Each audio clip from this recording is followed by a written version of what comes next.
Garuu isaan qabuus hin dandeenye taargaan isaanii sirriitti hin qabamne. Sababoota kan ergasii Hacaaluunfaas ijoolleen Baashumbeeffaa namoonni baay'een achumattis na qaqqabanii ergasii qeerroonis Oromoon kunoo ammallee ilaalaa jirta. Oromoon afaan baay'ee gaddanii itti dhagahame kan baay'ee natti dhagahame FB irratti argiteettoota Amaariffaatiin waan kana kan hojjetu Oneegidha. Akkasii turne. Waan kana kan hojjetu Oneeg namoota beekamaa Oromoon jaallatu ajjeesee saba biraatu akkas godhee maqaa nu balleessuu fe'anii yeroo barreessan namni akkam Waaqayyoon illee sodaatu jedha. Oneeg waan kashlabbummaa akkasii miti yeroo hunda waan dhugaa waan uummata fayyadu waan gaaffii mirgaati malee waan kashlabbummaa waan hin fakkaanne waan hin taane akkasiis hin hojjetus gara fuulduraas kaayyoo isaas miti. Garuu Waaqayyo guddaadha konkolaataadha malee anarra homaan geenye uummata Oromoo garuu ittiin boone baay'ee duris nan sin jaalla ammoo caalaan sin abdadhee sin jaalladhee naa jiraadha.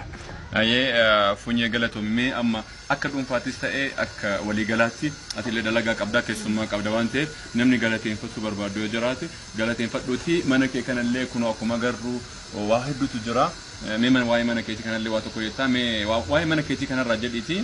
Samboda nama galateeffachuu barbaadu yoo jiraate hin galateeffatta. Manni kun otoo hin taane waggaa lamaan kana duraan kan eegale yeroo sumarraa jalqabe anaaf Abashaa gidduu walitti bu'iinsi warri qaamni mootummaas namoonni baay'een keessan hin beektu Oromiffaan barreessuun koo yakka ta'ee manallee amma irratti saamsanitti gahaniiru qaama mootummaa hundatti simadheera amma kaleessa poolisiitti gabaasee akkas godhi yeroo jedhanii anis Haceenis ijoollee warri dursanii na bira dhufanii ittiin amanne wanticha maaliif achi yoo deemtu wanni ragaa qabdaa akkamiin eenyudha maaliidha malee namni furmaata sii kennuu jiru. Furmaanni koo Waaqayyoof Waaqa gaditti immoo Oromoo koo qeerroo koo isaaniitti beeksisne wanni osoo hin ta'in isa gara fuulduraas yeroo darbes kun biyuma lamaan kana dura daa'ii galaan akkasuma isaantu ajjeese ammarra gahameera. Garuu maaf akkas ta'e akkamiin akkas ta'e an jedhu hin jiru Hacaaluurra si'a lama akkas yaalaniiru. Wanti maaliif warruma qaama mootummaadha gaariidha wal dandahanii jiraachuun gaariidha. Sabaaf sablammii faana walii galanii jiraachuun gaariidha. Garuu sabaaf sablammii mataa irratti baataniitu hamma kana akka nutti taphatan taasisanis warra qaama mootummaadha. Warraan keenya warra hankeenya nuun binnetti bara Tigreen buttutti waan akkasii arginee hin beeku. Amma waan akkasii argine waan ta'eef yoo danda'u ta'e yoo nurraa uwwani yoo nurraa uwwuu baatan immoo ofii keenya haalatti ofirraa uwwinu haala mijeeffannaa malee teenyeen duunu kanaa booda nufi koo beeka akkamitti akkan ofirraa uwwu.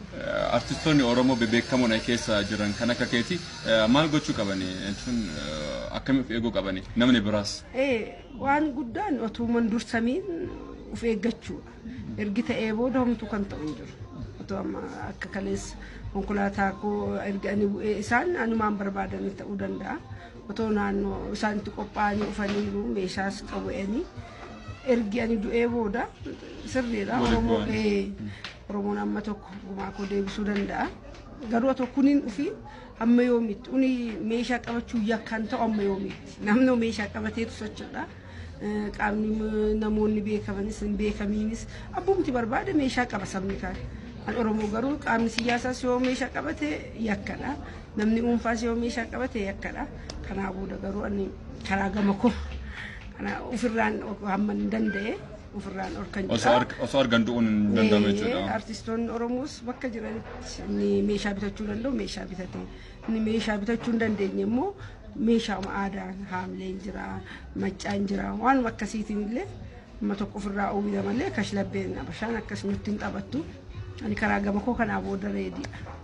Galatoomii mee namni akka dhuunfaatti galateeffachuu barbaadu ta'e akka mootuu walii galatti saba Oromoo akkamitti galateeffachuu barbaadu? Maatii koo abbaa manaa koo obboleessa koo hunduma namoota hiriyoota koo namoota naannoo koo jiranii kan koo abaluun baay'ee natti ulfaata.